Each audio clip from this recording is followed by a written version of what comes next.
തദ്ദേശ സ്ഥാപന തെരഞ്ഞെടുപ്പിൽ കൊച്ചി നഗരസഭാ ഡിവിഷനുകളിലും വിവിധ തദ്ദേശ സ്ഥാപനങ്ങളിലുമായി 6557 ഇരട്ട വോട്ടുകൾ കണ്ടെത്തിയതായി എറണാകുളം DCC നേതാക്കൾ പറഞ്ഞു. ഒരേ വോട്ടർ പലയിടത്തെ പട്ടികയിൽ ഉൾപ്പെട്ടിട്ടുണ്ട്. ഒരു തദ്ദേശ സ്ഥാപനത്തിൽ ഒന്നിലധികം വാർഡുകളിൽ ചിലരുടെ പേരുണ്ട്. ഒരു വാർഡിൽ തന്നെ പല വിലാസത്തിൽ പേര് ഉൾപ്പെട്ടവരുണ്ട് എന്നും DCC നേതൃത്വം ആരോപിച്ചു. സംശയകരമായ 1 ലക്ഷത്തിലധികം എൻട്രികൾ ഉണ്ടെന്നും ഇത് പരിഹരിക്കണമെന്നും ആവശ്യപ്പെട്ട് ജില്ലാ കളക്ടർക്ക് പരാതി നൽകിയതായും നേതാക്കൾ പറഞ്ഞു. തെരഞ്ഞെടുപ്പുമായി ബന്ധപ്പെട്ട് വോട്ടർ പട്ടികയിൽ വ്യാപകമായ ക്രമക്കേടുകളാണ് നടന്നിട്ടുള്ളത്.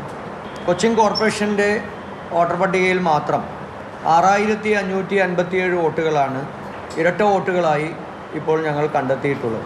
24,000-ലധികം വോട്ടുകളിൽ പരിശോധന നടത്തിയപ്പോൾ 6557 വോട്ടുകൾ അതിനകത്ത് ഇരട്ട വോട്ടുകളാണ് എന്ന് തെളിഞ്ഞിരിക്കുകയാണ്.